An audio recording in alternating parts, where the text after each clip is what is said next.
You want to teach your kids how to play chess, but you don't know where to start. Then you're in the right place. Hi everyone, I'm Adam Lewis and welcome to Chess You Can. This channel is all about learning how to play chess so that you can share chess with your kids. And it doesn't matter if you don't have any chess experience whatsoever or if you've been playing for 40 years. This channel will show you exactly how to teach chess to your kids in a way that will make sense to them. This series of videos is primarily designed for kids between the ages of 5 and 8. So if your kids are younger than that, there will be another series of videos that will be more appropriate. But if your kids are between the ages of 5 and 8 and you want to get them started in chess, this is the right place for you.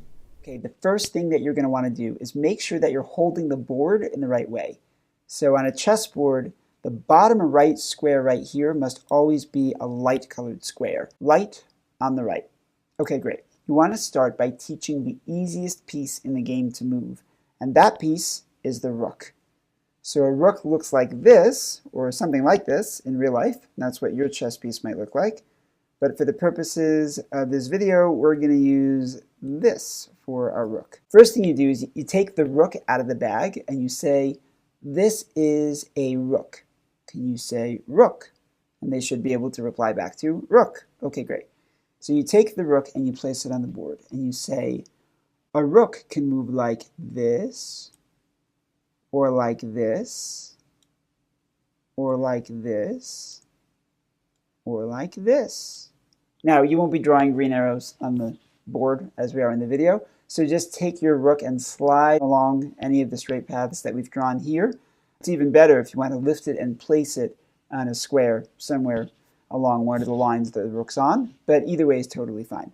The next part is to have them do it. So hand them a rook and ask them to show you how it moves. So they'll take the rook and they'll start moving it, hopefully in straight lines. If they don't take your rook, that's totally fine. They may think that this is your rook and they want their own rook. Just put another rook on the board. It doesn't matter what color it is. And that way you each have your own rook. They put their hand on the rook, they start moving it along the board, moving it in straight lines.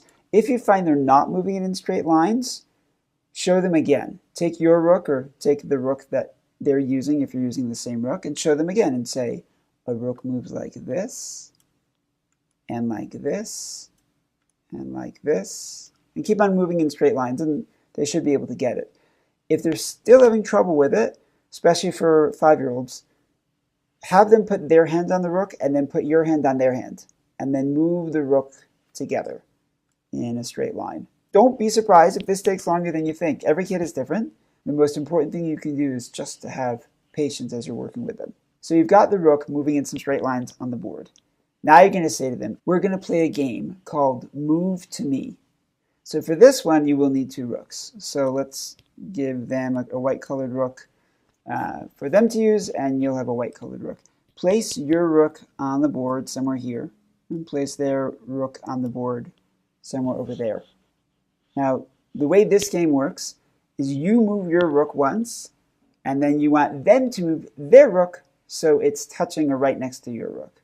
So make sure you move your rook in such a way that they can actually get to you in one move. So I'll give you an example.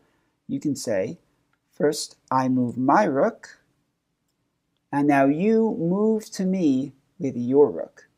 And they'll take the rook, and there's only one way to do it. And there we go, right there. Now, if they go too far, just correct them gently and say to them, each rook has to stay on its own space, on its own square.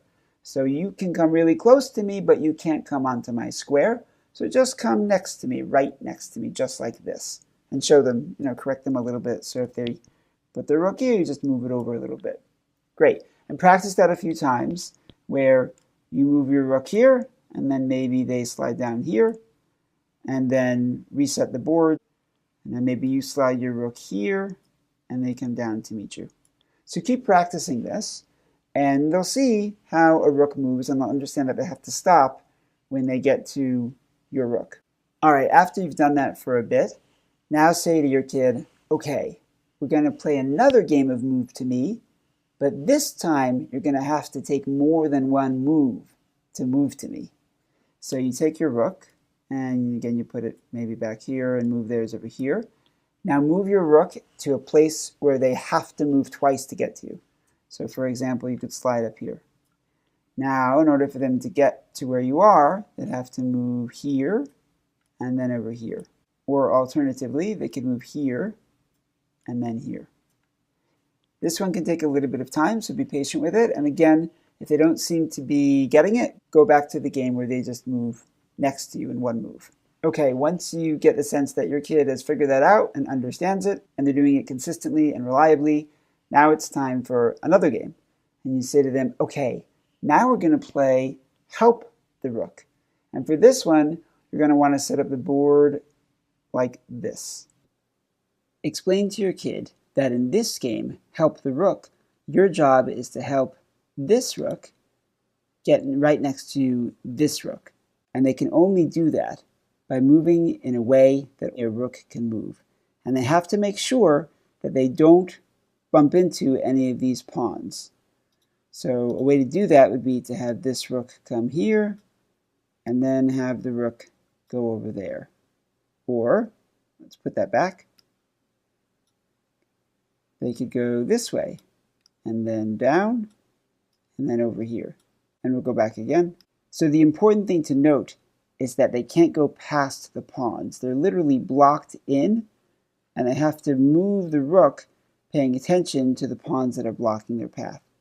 And you can adjust the size of this box, add another pawn here, move these pawns down to make the board any size that you want. And once they've mastered this, then they've mastered how to use the rook. Now that we've gone over how the rook moves, it's time to teach your kids how the bishop moves. And for that, click this video right over here.